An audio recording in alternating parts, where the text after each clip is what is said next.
je parlerai du cardinal, d'une certaine façon, et de moi, à l'Académie, dans la mesure où il m'a été donné deux grâces. La première fut d'accueillir le cardinal à l'Académie. Et je voudrais dire pourquoi ça s'est passé. Les esprits futiles, on regardait la décision de Maurice Dorion, qu'il a prise tout à fait arbitrairement le jour même de l'élection du cardinal Lustiger, de me confier le soin de l'accueillir. Ces esprits futiles ont considéré que cela tenait à l'humour de Maurice Dorion, qu'il avait pensé qu'il serait amusant de mettre face à face la robe du cardinal et la robe modeste d'un membre de l'Académie. Déjà, les membres féminins de l'Académie n'étant pas légion. Maurice Dorion avait de l'humour, mais ce n'était pas un homme superficiel, et il avait à cela des raisons profondes que j'ai comprises tout de suite, et nous en avons parlé avec le cardinal lui aussi. Tout d'abord, il a voulu que ce soit le cardinal Lustiger et moi, et d'ailleurs Maurice Dorion, nous étions des gens venus d'ailleurs, nos familles étaient venues d'ailleurs, elles venaient pour tous les trois, de l'autre partie de l'Europe. Et l'Europe venait de se recomposer quand le cardinal a été élu, en 1995. D'une certaine façon, ce que nous représentions, c'était l'image de cette réconciliation, mais aussi l'image, car le cardinal était profondément attaché à la France, l'image de ce qu'était la France, une terre d'accueil, la terre d'asile, celle qui a toujours accueilli l'autre. Et l'autre, on sait très bien à quel point, pour le cardinal Lustiger, était important, l'étranger. C'est un problème contemporain. Le cardinal est mort maintenant, il y a 10 ans. Il n'a pas vu comme le monde avait changé et comme se posait le problème de l'autre. Il s'était occupé des étudiants étrangers, tout cela était. On savait, et je le lui ai dit en le recevant, on l'appelait parfois le philoxène, car il aimait l'autre. C'était un peu la première raison pour laquelle nous devions nous faire face. Nous étions l'autre d'une certaine façon, et nous montrions ce qu'était l'autre dans cette France d'accueil. Une raison plus profonde, c'est que nous étions du point de vue religieux, d'une certaine façon aussi, les autres. Le cardinal Lustiger avait été juif. Et Maurice Dorion était, alors c'était plus difficile, mais en ce qui me concerne, je représentais l'autre partie de la chrétienté, celle de Byzance, face à Rome. Et là aussi, Maurice Dorion avait pensé que cette synthèse, cette réconciliation que l'actuel souverain pontife est en train de chercher, eh bien, il était bon que l'Académie montre que c'est là qu'on se retrouvait. Donc tout cela explique la grâce qui m'a été donnée et qui n'était pas simple. Permettez-moi de le dire parce que, à partir de là, je me suis trouvé devant un personnage d'une dimension extraordinaire avec un problème extraordinaire. Comment traiter le cardinal Lustiger, comment traiter Aron, Jean-Marie Lustiger. Je ne suis pas théologienne. Je me suis trouvé devant la difficulté de définir ce qu'il était. Et je dois dire, le père Rouget le sait, parce qu'il a été témoin, le cardinal ne m'a pas aidé. Il m'a dit, et ça c'était sa personnalité, c'était délibéré, il m'a dit à vous de comprendre. Après tout, ça vous apprendra des choses, vous allez accomplir aussi un bout de chemin pour comprendre comment Aron, à 14 ans, dans la cathédrale d'Orléans, a été pris par le Christ. Et il m'a dit, c'est pas d'image préconçue, vous ne dites pas, il est juif, il est chrétien, non. Essayez de comprendre. J'ai écrit mon discours très difficilement, je me suis vraiment, et quand j'ai fini, l'usage à l'Académie veut que nous allions porter notre discours à celui que nous accueillons, au nouvel élu. C'est la courtoisie, elle est élémentaire. J'ai donc proposé au cardinal de lui remettre. Il n'en a pas voulu. Et il m'a dit, ce n'est pas moi qui peux regarder ce que vous avez fait. Vous allez les voir en Belgique, mon père spirituel, c'est avec lui que vous parlerez. Et je dois dire que j'ai passé 2 jours, ça a été une leçon extraordinaire, à écouter le père spirituel. Et j'ai l'impression que nous sommes bien entendus. Ça, c'est ce moment, et je dois dire que j'ai accompli, par la volonté du cardinal, un grand bout de chemin dans la compréhension d'un problème fondamental, qu'était le christianisme et le judaïsme, non pas face à face, mais considérés ensemble. Ça, c'est la première chose que je lui dois. je voudrais dire tout de suite que ce que j'ai compris, et vous le saviez tous, j'ai compris que le cardinal n'était pas un converti comme l'était saint Augustin, mais qu'il était juif, qu'il était chrétien, que la sainteté, que le christianisme était inclus dans le judaïsme, qu'il le prolongeait. Le Messie était véritablement dans la Bible, et ça, à force de lire le cardinal, à force de parler, c'est devenu ma conviction. Je lui dois énormément, parce que devant les problèmes contemporains, devant, je dirais, toute l'histoire tragique de notre siècle, où tout de même s'est posé le problème du judaïsme, comme il s'était bien plus qu'il ne s'était posé au moment de l'affaire Dreyfus, bon, ça m'a été un enrichissement extraordinaire. Et à Maurice Druon et au cardinal, je veux dire ma gratitude. Je crois que si on se penchait sur sa conception, nous discutons bien moins aujourd'hui des problèmes de l'antisémitisme, etc. Il nous faudrait le cardinal pour nous aider à revenir au fond des problèmes et comprendre de quoi il s'agit, comprendre ce que nous sommes véritablement, les héritiers aussi de la Bible. Et à cet égard, je pense que l'apport du cardinal a été considérable dans la société. Alors, j'ajouterais que je dois aussi une seconde grâce. Je dois au cardinal d'avoir été proche de lui à la fin de sa vie. Et cela a été très important. Je lui dois de m'avoir dit très tôt ce qu'il voulait faire, alors qu'il ne savait pas encore que la maladie l'atteignait, qu'il avait découvert les Bernardins, ce qu'il avait ce grand projet. Il m'a fait venir et puis il m'a dit voilà, nous sommes à l'académie, occupez-vous-en, je vous le confie. Il a ajouté peu après, il m'a appelé, il m'a dit je suis très malade. Alors, vous vous occupez aussi des Bernardins, mais je vous dirai le moment venu ce qu'il faut faire. Monseigneur 23 se souvient que le cardinal nous a confié à tous deux la manière dont il concevait la fin, ses dernières volontés sur son enterrement, et cela poursuivait, je dirais, toute la leçon sur le Messie et sur la Bible qu'il m'avait apportée. Et il nous avait demandé de la même chose, nous nous sommes concertés.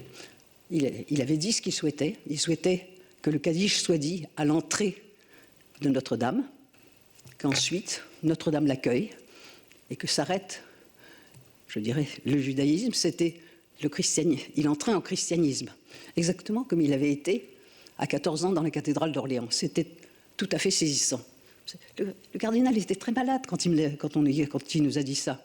Et c'était bouleversant. Il disait « Je n'ai pas peur, je sais où je vais, mais il faut que vous fassiez tout exactement comme je le souhaite. » Je voudrais ici rappeler un épisode, parce que je pense que c'est un épisode qui est à la fois un peu triste et qu'il a eu un certain écho public. Le cardinal Lustiger est venu, alors qu'il était très malade, est venu à l'Académie. L'Académie, il la ressentait comme une famille. Il la ressentait d'autant plus qu'il avait été élu succédant au cardinal de Courtrai, qu'il avait senti, il l'avait dit, si j'ai accepté d'être élu à l'Académie, c'est parce que mon ami, le cardinal de Courtrai, m'a laissé la place.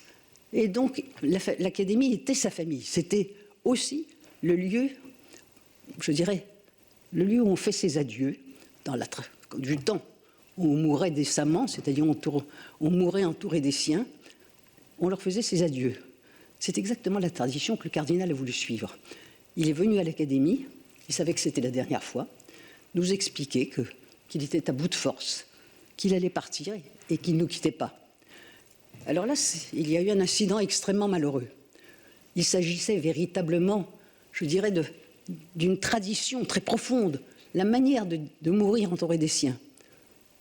Mais les égos et, je dirais, les esprits bavards et superficiels l'ont emporté, c'est-à-dire que quelques bavards ont cru bon d'aller colporter, d'aller annoncer aux médias que nous avions eu un événement très intéressant, que le cardinal Lustiger était venu nous dire au revoir et nous dire « je vais mourir », et les médias s'en sont emparés.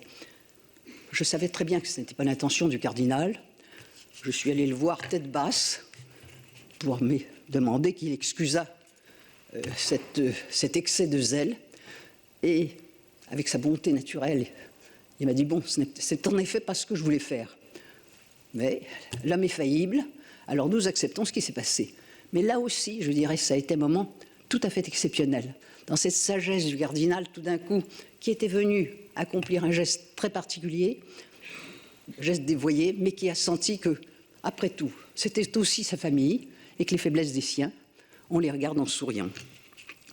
Alors, quelques mots juste pour dire ce que le cardinal, les problèmes essentiels sur lesquels nous avons senti son angoisse et ses espoirs.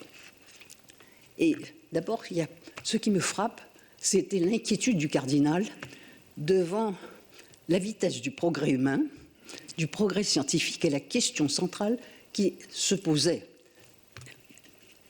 Je rappelle que le cardinal a disparu il y a 10 ans. Il y a 10 ans, l'intelligence artificielle n'avait pas encore montré son triomphe absolu, sa capacité véritablement à remplacer le monde, ce qui est Homo Deus, ce livre le dit extrêmement bien. Nous étions encore au temps, il y a 10 ans, je dirais, où l'esprit humain semblait pouvoir espérer exister encore. Mais le cardinal le pressentait. C'était une des questions qu'il taraudait dans les conversations qu'on avait avec lui.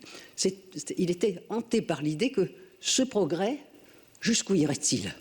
Est-ce que c'est un progrès qui prétendrait remplacer l'homme?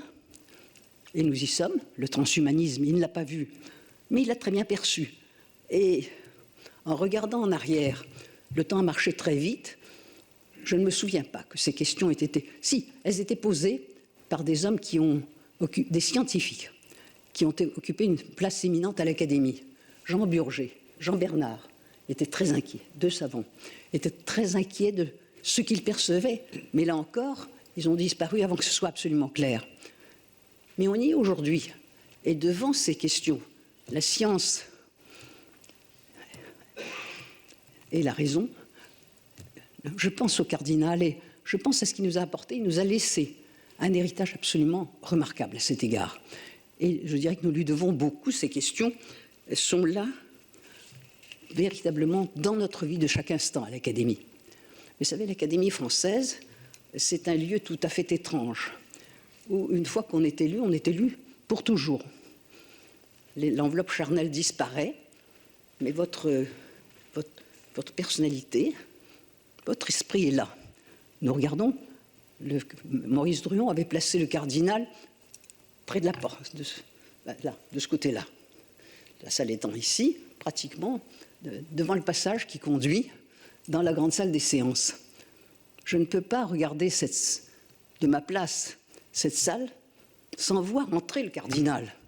Il faisait toujours des entrées tempétueuses, à la dernière minute, remuant tout. Nous sommes là véritablement sous son influence. C'est ça que je voudrais dire. Les questions qui se posaient, quand on les voit aujourd'hui, c'est avec sa pensée qu'on les aborde. Il a été aussi, je vais rapidement parce que je sais que l'emploi du temps est serré, il avait été aumônier des étudiants en 1968, il avait été ensuite le curé, c'est-à-dire il avait vécu dans le grand désordre de 1968, qui pour Raymond Aron n'était véritablement qu'un petit psychodrame ridicule. Mais le cardinal ne le pensait pas, il avait le sentiment que ça traduisait un désordre, le désordre absolu des esprits. Et c'est là-dessus qu'il s'interrogeait. Ensuite, tout aussitôt après, il avait été nommé à Sainte-Jeanne de Chantal et il avait eu l'autre versant, je dirais, de la société et de l'histoire des esprits. C'est-à-dire une société, il avait eu les parents de ceux qui brûlaient des voitures et qui voulaient trouver la liberté sous les pavés, c'est-à-dire une société plus conservatrice et en même temps une société déconcertée par l'Église qui évoluait ou qui participait d'une certaine façon par son désarroi au désordre des esprits. Cela obligeait aussi le cardinal, dans ses conversations, à s'interroger sur le monde dans lequel nous étions, sur ce grand désordre. D'une certaine façon, ça rejoignait son inquiétude. D'un côté, il y avait ce progrès continu qui ne laissait plus place, ou qui pouvait ne plus laisser place à l'esprit humain, et de l'autre, il y avait ce désarroi, ce désordre, qui véritablement ne permettait plus à l'homme de savoir à quoi s'accrocher.